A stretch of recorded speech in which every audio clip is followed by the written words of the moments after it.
जय श्री राम दोस्तों। Welcome back to my channel और स्वागत है आप सबका मेरे एक नए वीडियो में। और बाय द वे आज होली है, तो मेरी तरफ से आप सबको wish you very happy Holi और खूब एंजॉय करना दोस्तों, ठीक है। और आज भी मेरे पास एक हॉरर स्टोरी है जो कि होली से ही रिलेटेड है।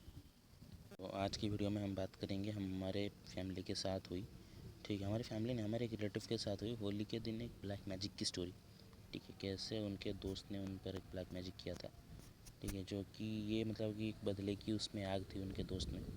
तो ये हुआ था। तो चलिए शुरू करते हैं स्टोरी को। तो ये मेरे थोड़े से दूर के रिलेटिव हैं, ठीक है।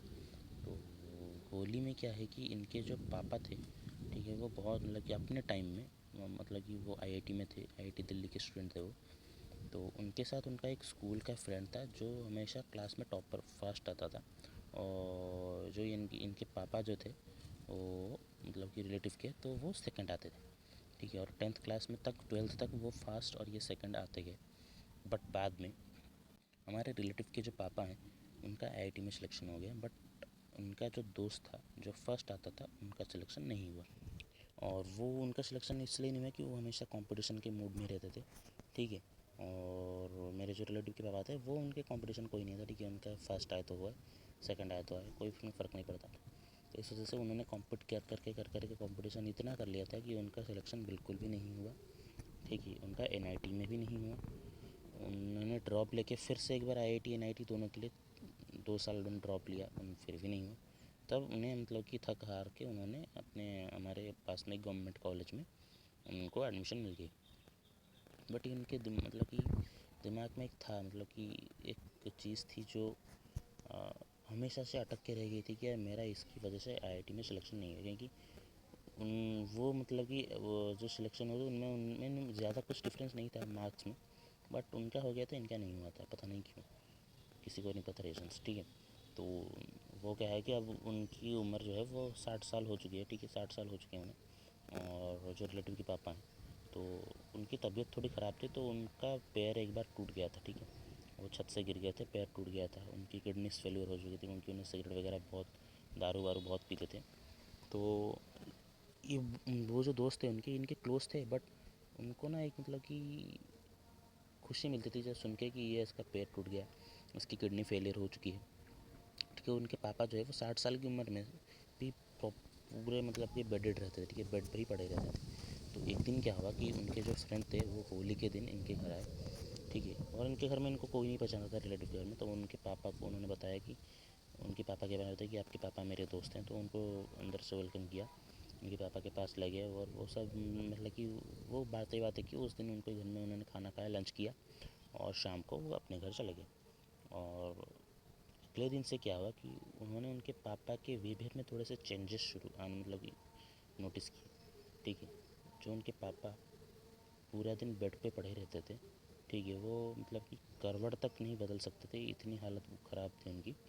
वो मतलब कि अचानक से एक दिन उनके बेटे ने देखा कि उनके पापा उठ के खिड़की के पास खड़े होकर बाहर देखें। तो उन्होंने बोला कि पापा आपकी तबीयत तो क्या हुआ, आपको पैर ठीक हो गया, आप खड़े होकर कैसे देख रहे हो? तो उन्होंने बोला कि नहीं बेटा, मेरा मतलब कि तबीयत थोड़ी ठीक लग रही है और मैं चल भी पा रहा हूँ। बैठ के मुझे अजीब लग रहा, तो मैं आया देखने लगा। तो उन्होंने जाकर सबको बुला के लाए, तो उनके मतलब कि वो बहुत खुश हो गए, ठीक है, कि उनके पापा ठीक हो गए। तो वो उस दिन उन्होंने मतलब कि बहुत एंजॉय किया, ठीक है। तो क्या हुआ कि अगले दिन उनके पापा मतलब कि काम वाम बहुत करने लगे, ठीक है। एक्स्ट्रा उनके ऐसा लगता था कि उनकी एनर्जी आ रही है, ठीक है। तो वो मतलब कि वो मतलब कि चीज़ें उठा लेते थे जो उनके बेटे तक नहीं उठा पा रहे थे, इतनी भारी भारी चीज़। तो मतलब कि उनकी जो वाइफ थी उनको ये सब थोड़ा सा अजीब तो लगता था, क्योंकि भाई देखो, कोई अगर रिकवरी धीरे धीरे कर रहा है तो ठीक है, कोई नहीं। बट एक दिन भी उनकी तबीयत इतनी अच्छी हो गई कि वो मतलब कि नौजवान लौंडों से भी तेज़ तेज़ वज़न उठा रहे हैं, ठीक है। तो उनको अजीब लगा, बट उन्होंने क्या किया कि कुछ होगा, उन्होंने इतना ध्यान नहीं दिया। तो एक दिन क्या हुआ कि उनके जो बेटे थे, ठीक है, तो वो भी आईआईटी के स्टूडेंट थे। उनके 3 बेटे हैं, ठीक है। तो उनके तीनों के तीनों बेटे आईआईटी के स्टूडेंट हैं, ठीक है। तो वो तीनों बेटे अपने छत पे बैठे हुए हैं, ठीक है। तो उनके पापा तभी छत के ऊपर आए। तो उन्होंने देखा कि पापा आप छत के ऊपर क्यों आ रहे हो, क्या मतलब काम था कुछ? तो उन्होंने बोला कि नहीं ऐसे ही बैठने आए हो। तो वो वैसे बैठ के बातें कर रहे हैं, तो अचानक से उनको क्या हुआ कि ऐसे बातें करते करते उनके पापा अचानक इतने अग्रेसिव हो गए कि उन्होंने अपने एक बेटे को तो मतलब कि धक्का दिया कि जो छत से नीचे गिरने ही वाला था, कि उसे उसके दोनों भाइयों ने पकड़ लिया। तो उन्होंने कहा कि पापा ये आप क्या कर रहे हो, आप हमें धक्का क्यों दे रहे हो? तो उनको मतलब कि कुछ समझ नहीं आ रहा था कि यार ये हो क्या रहा है। तो फिर उन्होंने क्या किया कि उनके पापा से पूछा कि पापा आपकी मतलब की तबीयत तो ठीक है, आप ऐसा ऐसा बिहेव क्यों कर रहे हो? तो फिर भी उनके पापा मतलब कि अजीब बिहेव कर रहे थे, जैसे मार देंगे, काट देंगे, इस तरह की बातें कर, सबको मार दूंगा, तुमने मेरे साथ गलत किया, ये क्या वो क्या, बहुत मतलब कि गुस्से में थे, भले बुरे गालियाँ दे रहे थे। तो उनकी माँ जी तो थी, उनके एक बेटा गया, उन्होंने उनकी माँ को बुला के ऊपर लाए। तो उनकी माँ आई और उन्होंने उनको कुछ बबूत वबूत लगा के उन्हें शांत किया और उनको उनके रूम में ले गए। और उसी दिन उनकी माँ जो है वो समझ गई थी कि नहीं, उनके ऊपर कुछ तो मतलब कि गलत चीज़ है, सुपर नेचुरल है, जिससे हम नहीं लड़ सकते। ठीक है, तो अगले दिन ही मतलब कि तुरंत ही उन्होंने अपने कुल गुरु जो हैं उन्हें कांटेक्ट किया।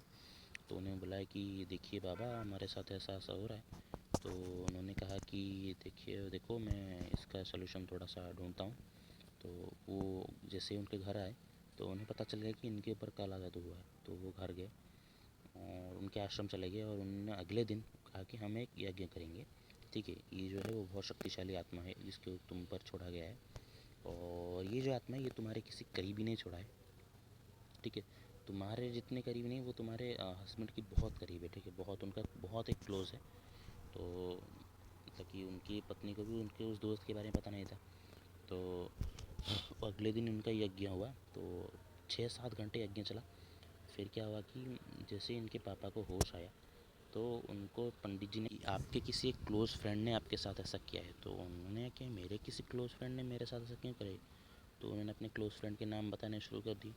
तो जैसे उन्होंने उस दोस्त का नाम लिया जिसका आईआईटी में सिलेक्शन नहीं हुआ था, तो बाबा ने उन्हें इशारा कर दिया कि इसी दोस्त ने किया है।